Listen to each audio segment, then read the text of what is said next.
Chafing Armor Podcast, Storytime Shorts, The Chicken and the Thief.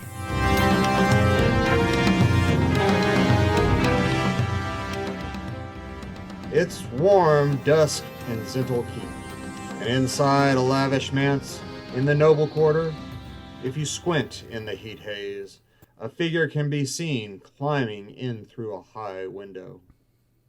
We join this figure as it begins to work on a large chest just a few feet from the window. Ugh, easy does it now. Easy. Ugh, slow and steady. Her fingers expertly twisting and levering the tools in her hands as she worked on the stubborn lock that lay between her and her quarry. Her dirty blonde bangs were plastered to her sweat-covered tan forehead as she worked in the warm evening. Sunlight streaming through the now open window nearby. Below, the sounds of the Zintel Keep night markets being set up drifted through the warm, still air, while the myriad of food smells played in her nostrils, causing her stomach to growl. Concentrate, Mithandra. We'll see to that belly later tonight when we finish this loot. But we have to get to the loot first. A smirk crossed her face, and she wiped the beads of sweat from her brow and reflexively tucked loose strands of her hair behind slender points of her ears. With practiced ease, Mithandra, the cat burglar of Zintel Keep, raised the lid of the chest and peered inside. What in the name of mask is this? She muttered under her breath as she reached in and pulled out her prize. It was a life-sized porcelain chicken statue, rendered in such exquisite detail that at first glance it almost appeared real. Mithandra sat back on her haunches and sighed. Well, it looks like I'm not eating tonight. I can't fence this. It's a chicken statue. It's worth nothing. A slight elf woman picked the statue up and placed it back into the chest. Absent-mindedly, she dropped the chest lid shut with a loud thump, and she grimaced, waiting for the inevitable cry of "Guards!" But it never came. Instead, she heard a different sound entirely. Mithandra shook her head. No, she was hearing things. And then it came again.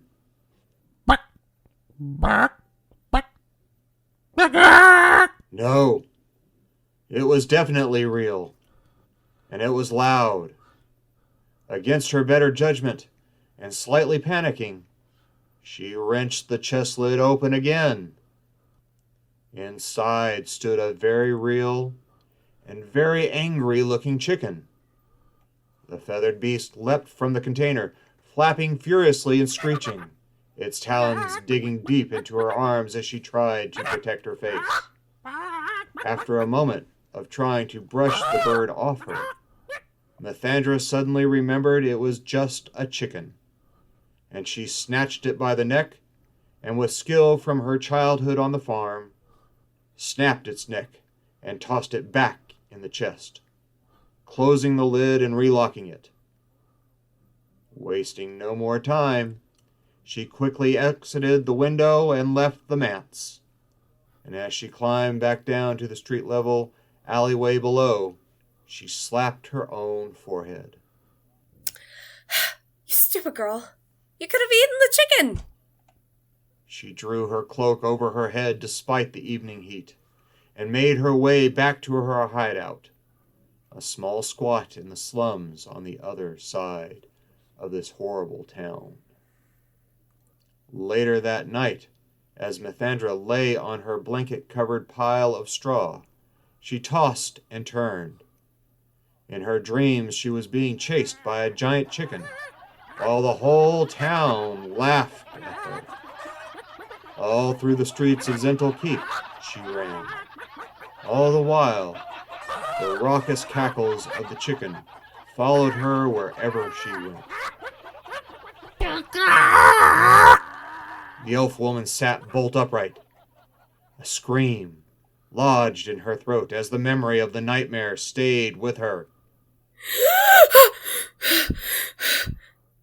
Or at least, she thought it was. Until she heard that sound again. Her eyes wide with terror, she stared as her loot pack began to squirm. It gyrated, it wobbled, until it eventually fell from the chair that she had placed it on, thudding heavily onto the floor before falling still. This has to be a setup. There's no way it can be real. Somebody's having a laugh at my expense. Mithandra said out loud, with her confident words at odds with the shakiness of her voice. It was then that the loot bag burst open, and the chicken from her nightmares flew out and attacked her again. And that is how Mithandra Lightfoot gave up her life of crime and started cooking chickens. Until the day she set up the franchise business of Ye Chicken, specializing in battered and fried chickens with a special blend of herbs and spices that is legally distinct from any other possible franchise idea. The mature halfling teacher smiled worriedly and nodded as she began to usher the children out the door of the restaurant office. Okay, come along, children. Don't bother the nice lady now. Let's go to the night market, shall we? Mithandra watched from her office window as they left the building and sighed. Nobody believed her story. As she stood, she looked to the lintel above the entrance to the room. Perched there was a life-size, perfect statue of a chicken. She gathered up her scrolls and notes and placed them in the safe. And as she closed the door of her office, she heard a familiar noise.